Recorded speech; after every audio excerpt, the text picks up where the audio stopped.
Putin Modi की जादू की झप्पी से चीन को लगी मिर्ची, यूएस भी टेंशन में, भारत का दुनिया को संदेश। प्रधानमंत्री नरेंद्र मोदी की हालिया रूस यात्रा ने न केवल भारत रूस संबंधों को नई ऊंचाइयों पर पहुंचाया, बल्कि अंतर्राष्ट्रीय मंच पर भी बड़ी चर्चा को जन्म दिया।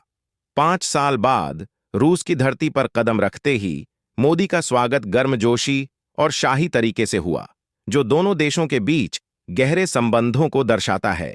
यह यात्रा खास इसलिए भी रही क्योंकि यूक्रेन पर रूस के हमले के बाद यह मोदी की पहली मॉस्को यात्रा थी, जिस पर अमेरिका समेत पश्चिमी देशों की खास नजर थी।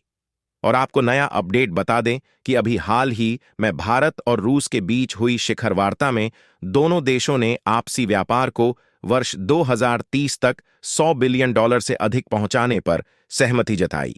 निवेश को बढ़ावा देकर आपसी व्यापार के लिए राष्ट्रीय मुद्राओं के उपयोग और कृषि, एनर्जी से लेकर इंफ्रास्ट्रक्चर सेक्टर में सहयोग बढ़ाकर ये लक्ष्य हासिल किया जाएगा, जिससे चीन को जोरदार झटका लगा है। और आपको अधिक जानकारी के लिए यह भी बता दें कि पिछले कुछ साल पहले रूस के साथ भारत का कुल द्विपक्षीय व्यापार वर्ष 2021 से 22 में $13 बिलियन और वर्ष 2020 से 21 में $8.14 बिलियन था। रूस पिछले वर्ष अपने 25वें स्थान से बढ़कर अब भारत का 7वां सबसे बड़ा व्यापारिक भागीदार बन गया। उसके लिए आगे बढ़ने से पहले इस वीडियो को एक लाइक करके चैनल को सब्सक्राइब जरूर कर लीजिए, क्योंकि यह आपके लिए 1 सेकंड का काम है, लेकिन इससे हमारी काफी बड़ी मदद होती है। वही राष्ट्रपति व्लादिमीर पुतिन ने प्रधानमंत्री मोदी की शान में कोई कसर नहीं छोड़ी। इस यात्रा के दौरान पीएम मोदी को रूस के सर्वोच्च सम्मान से नवाजा गया, जो दोनों देशों के बीच सम्मान और विश्वास को और भी मजबूत बनाता है। पुतिन और मोदी का गर्मजोशी से गले मिलना कई मायनों में महत्वपूर्ण था। उनका गले मिलना यह संकेत था कि रूस को पश्चिमी दबाव के संतुलन के लिए केवल चीन पर निर्भर रहने की जरूरत नहीं है। यह पश्चिम के लिए एक स्पष्ट संदेश भी था कि भारत किसी एक खेमे में बंधकर नहीं रहेगा।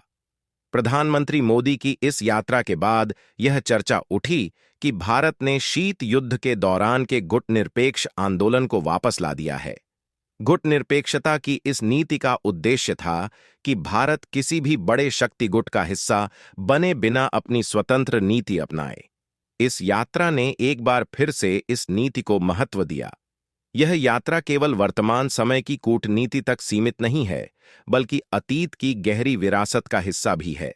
जब अमेरिका और पश्चिमी देश अफगानिस्तान में ग्रेट गेम खेल रहे थे और पाकिस्तान के तानाशाहों को बढ़ावा दे रहे थे, तब रूस भारत के लोकतांत्रिक विश्वास को मजबूत करने में लगा हुआ था। उस समय रूस ने ढांचागत निर्माणों से लेकर सैन्य उपकरणों तक हर संभव मदद की। भारत और रूस के बीच सैन्य और आर्थिक सहयोग भी इस यात्रा का एक महत्वपूर्ण पहलू था। दोनों देशों के बीच ब्रह्मोस मिसाइल, सुखोई विमान और T-90 टैंकों जैसे महत्वपूर्ण रक्षा उपकरणों का साझा विकास और उत्पादन इस सहयोग का जीता जागता उदाहरण है। इसके अलावा परमाणु ऊर्जा और अंतरिक्ष सहयोग में भी दोनों देश एक दूसरे के प्रमुख साझेदार हैं।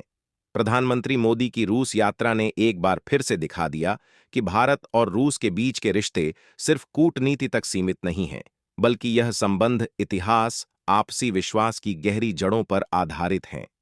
इस यात्रा ने भारत और रूस के बीच की दोस्ती को और भी मजबूत बनाया है और भविष्य में दोनों देशों के बीच सहयोग और भी बढ़ेगा।